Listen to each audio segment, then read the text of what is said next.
നമസ്കാരം. Green global channel എന്ന പേരിൽ നടത്തിയിരുന്ന ഡിജിറ്റൽ ചാനലിനെ ഗ്ലോബൽ മലയാളി ന്യൂസ് എന്നതിലേക്ക് മാറിയിട്ടുണ്ട്. ചിങ്ങമാസം മുതൽ നമ്മൾ ഓരോരുത്തരുടെയും സാമൂഹ്യ വിഷയങ്ങൾ, പരാധീനതകൾ, ദുഃഖങ്ങൾ, സങ്കടങ്ങളൊക്കെ ഇതുവഴി പറയുന്നുണ്ട്. അങ്ങനെ പറഞ്ഞപ്പോൾ ഡി എയെക്കുറിച്ചുള്ള കാര്യങ്ങൾ നമ്മൾ പറഞ്ഞു. ഇപ്പോൾ ഡി എയെക്കുറിച്ചുള്ള കാര്യങ്ങൾ പറഞ്ഞപ്പോൾ ഒരു DA കൊടുത്തു. ഞങ്ങൾക്ക് മറ്റൊരു ചാനലുണ്ട്, സുഭാഷിതം ഡിജിറ്റൽ ചാനൽ. അതിൽ ഞങ്ങൾ അംഗനവാടികളെക്കുറിച്ച് എക്സ്ക്ലൂസീവായി കൊടുത്തുകൊണ്ടിരിക്കുന്നു.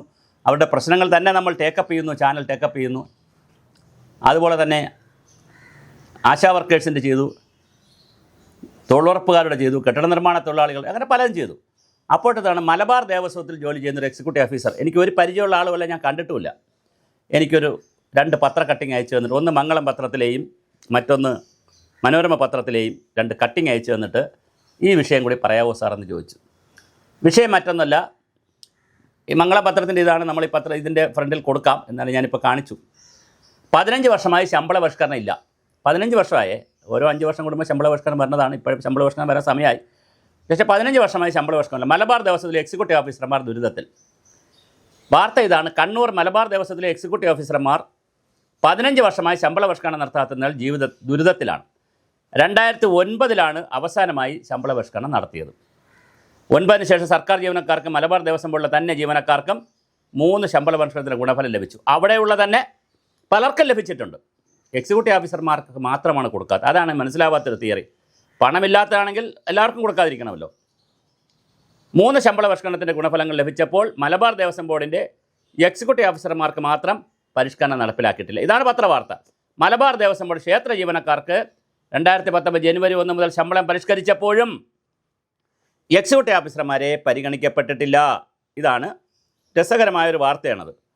അതുപോലെ തന്നെ ഇതിനകത്ത് മറ്റൊരു പ്രധാനപ്പെട്ട കാര്യം, ഇവരെ പരിഗണിക്കുന്നില്ല എന്ന് മാത്രമല്ല, അവിടെ ഉള്ള തന്നെ ഒരു വിഭാഗം ആളുകളെ പരിഗണിക്കുന്നു.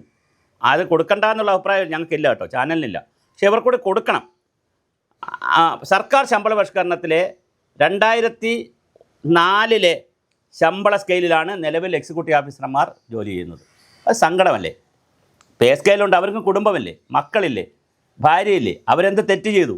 ഈ തൊഴിലില്ലാത്തൊരു കേരളത്തിൽ ഏതെങ്കിലും ഒരു ജോലി കിട്ടുമ്പോൾ സർക്കാർ ജീവനക്കാരെന്ന് പറഞ്ഞാൽ സാമൂഹിക അംഗീകാരത്തോടുകൂടി ജീവിക്കണ്ടേ? അപ്പോൾ എന്തായാലും അതിനവർക്ക് കഴിയുന്നില്ല. നിലവിൽ എക്സിക്യൂട്ടീവ് ഓഫീസർമാർക്ക് കൊടുക്കുന്നത് മലബാർ ദേവസ്വം ബോർഡിലെ കാസർഗോഡ് ജില്ലകൾ നോക്കണം, തലശ്ശേരി, കോഴിക്കോട്, മലപ്പുറം, പാലക്കാട് എന്നീ 5 ജില്ലകളിലായി പ്രവർത്തിച്ച് വരുന്ന 60ഓളം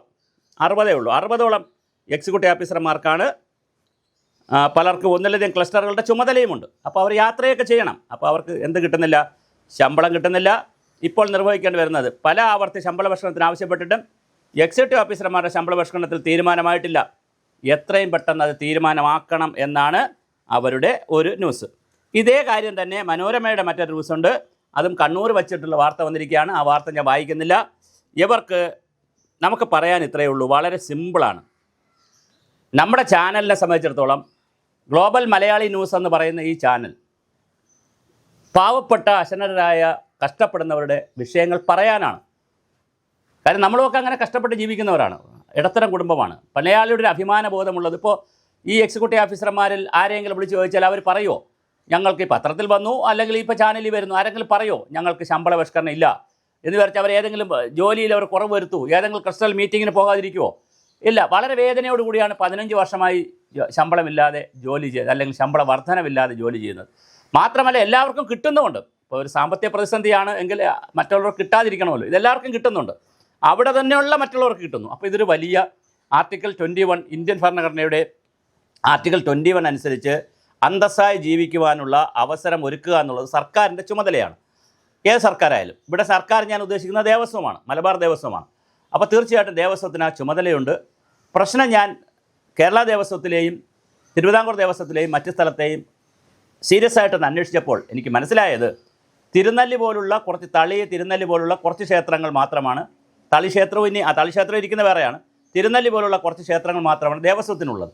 ബാക്കിയെല്ലാം കുഞ്ഞു അമ്പലങ്ങളാണ്. അപ്പോൾ അവർക്ക് ശബരിമലയില്ല, അല്ലെങ്കിൽ ഒരു ഗുരുവായൂരിന് വേറെ ദേവസ്വമാണ് ഞാൻ പറയുന്നത്. അതുപോലെ തന്നെ ഒരു ചക്കുളത്ത് കാവില്ല, അങ്ങനത്തെ കാര്യങ്ങൾ, ഒരു ആറ്റുകാൽ കോവിലില്ല, അങ്ങനത്തെ അമ്പലങ്ങളൊന്നുമില്ല. ആറ്റുകാലൊക്കെ ട്രസ്റ്റാണ്, ചക്കുളത്താവും ട്രസ്റ്റാണ്. ഞാനെന്നാലും പറഞ്ഞത് പിന്നെ പണം ഒരുപാട് വരുന്ന അമ്പലങ്ങൾ അവിടെ കുറവാണ്. അതുകൊണ്ട് തന്നെ ഉള്ള പണം വന്നിട്ട് വേണം എല്ലാവർക്കും കൊടുക്കാൻ. അപ്പോൾ സാമ്പത്തിക പ്രതിസന്ധി ഉണ്ട് എന്ന് മനസ്സിലാക്കുന്നു. അങ്ങനെ വരുമ്പോൾ 60 പേരുടെ കാര്യമായതുകൊണ്ട് പുതിയ എന്തെങ്കിലും തീരുമാനം ഉണ്ടാക്കണ്ടേ? ഒന്നുകിൽ സർക്കാർ ഗ്രാൻറ്റ് കൊടുക്കണം, അല്ലെങ്കിൽ മറ്റ് വരുമാന മാർഗ്ഗങ്ങൾ കണ്ടെത്തണം. എന്തെങ്കിലും ഒരു രൂപത്തിൽ ഇവർക്ക് കിടക്കണ്ടേ? കാരണം അതൊരു 15 വർഷമായിട്ട് ഇവർക്ക് ശമ്പളം പരിഷ്കരിക്കുന്നില്ലല്ലോ. ഇതൊരു വലിയ അനീതിയാണ്, സ്വാഭാവിക നീതിയുടെ ലംഘനമാണ്. തീർച്ചയായിട്ടും ഈ ചാനൽ നിങ്ങളോടൊപ്പമുണ്ട്. എനിക്ക് അയച്ചു തന്ന ബ്രദറിനെ, സഹോദരനെ എനിക്കറിയില്ല. എന്തായാലും അദ്ദേഹത്തിൻ്റെ ഈ വേദന നമ്മൾ പൊതുസമൂഹത്തിൽ ചർച്ചയ്ക്ക് വയ്ക്കുന്നു, പങ്കുവെക്കുന്നു. മുഴുവൻ ജനങ്ങളും ഇതുപോലുള്ള കാര്യങ്ങളെ കൂടെ നിൽക്കണം. ഇങ്ങനെ പരസ്പരം സഹായിച്ച് വേണം നമുക്ക് ഓരോരുത്തർക്കും ജീവിക്കാൻ. ആ സഹകരണമാണ് വേണ്ടത്.